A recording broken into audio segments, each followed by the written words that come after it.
Sa gitna ng tumataas na presyo ng langis, bunsod na rin ng tensyon sa Middle East. Tinututukan ngayon ng pamahalaan ang epekto nito sa ekonomiya at sa pang-araw-araw na pamumuhay ng mga Pilipino. Tunghayan natin ang ulat, hatid ni Jade Buhoy. Sa pagdinig ng Committee on Ways and Means, tinalakay ng iba't ibang ahensya ang estado ng supply ng langis at enerhiya sa bansa, kasama ang posibleng epekto nito sa pamasahe, presyo ng bilihin at singil sa kuryente. Ayon sa mga opisyal, ang krisis na dulot ng sigalot sa ibang bansa ay direktang nararamdaman ng mga Pilipino sa araw-araw na gastusin. We continuously monitor the reports of the oil companies. Again, Mr. Chair, because of all the regulation, the extent of monitoring is only in supervision. That's all we do, Mr. Chair. Binigyan diin pa ni Speaker Faustino Bojidi III na kailangan ang isang whole-of-government response upang matugunan ang epekto ng krisis. And build resilience against future shocks. Habang patuloy tayong gumagawa ng mga reforma, mga bagong batas at polisiya, mahalaga rin bilang isang bansa ay manatili tayong matatag at handang tumulong sa isa't isa bilang Pilipino. Aniya, hindi man mapipigilan ang pagtaas ng presyo ng langis, may mga hakbang na maaaring gawin upang maibsan ang epekto nito sa publiko. Kabilang dito ang agarang pagbibigay ng targeted assistance sa mga apektadong sektor at ang pagbuo ng pangmatagalang reforma sa enerhiya at ekonomiya. Since day one, may monitoring na ho tayo.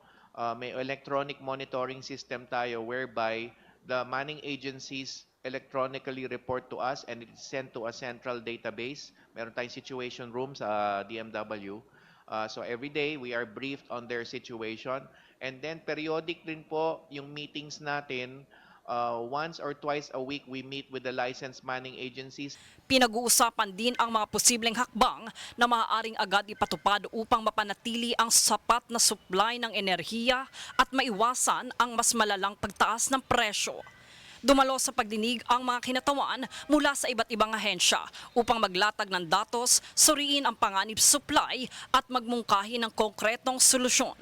The public to accept that we cannot lower taxes when we have yet to see any plan for how greater austerity measures can be imposed in light of the current economic crisis.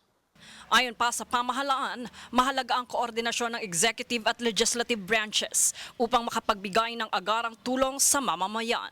Sa ngayon, nananatiling hamon kung paano mapapanatili ang balanse sa pagitan ng agarang ayuda at pangmatagalang solusyon sa gitna ng patuloy na krisis sa pandaigdigang merkado ng langis. Sa kabuuan ng pagdinig, nakatuon ang pamahalaan sa pagsusuri ng supply ng langis, epekto nito sa ekonomiya at posibleng hakbang na maaaring ipatupad habang tuloy-tuloy na minomonitor ang sitwasyon sa pandaigdigang merkado.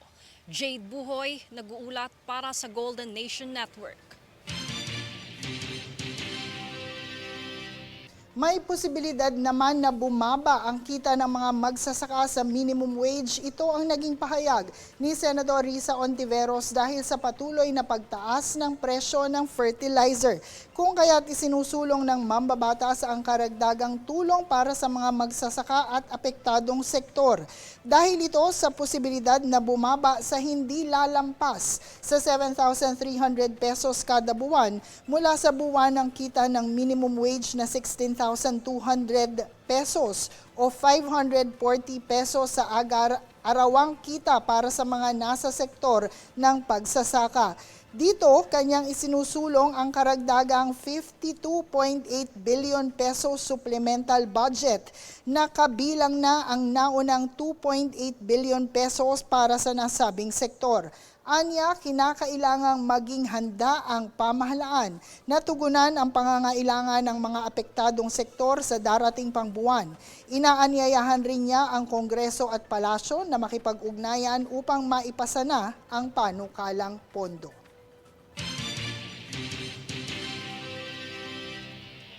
Sa ibang balita, nanawagan si dating Bayan Muna Representative Carlos Isagani Zarate sa Administrasyong Marcos na talikuran ang anyay US satellite-like na patakarang panlabas. Binigyang diin niya ang kahalagahan ng isang independent foreign policy alinsunod sa 1987 Constitution. Kinundena rin niya ang umano'y genocidal na pahayag ni US President Donald Trump kaugnay sa tensyon sa Iran.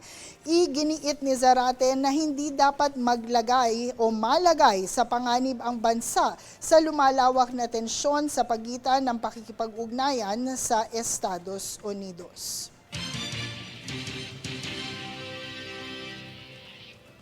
Sa ibang balita, nasabat ng Bureau of Customs o BOC ang tinatayang 53 million pesos na umano'y smuggled pharmaceutical products at iba pang kalakal sa Manila International Container Port.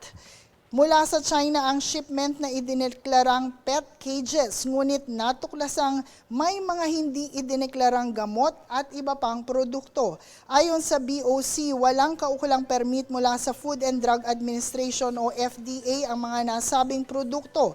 Tiniyak ng ahensya ang pagpapatuloy ng pinaigting na kampanya laban sa smuggling upang maprotektahan ang kalusugan at ekonomiya ng bansa.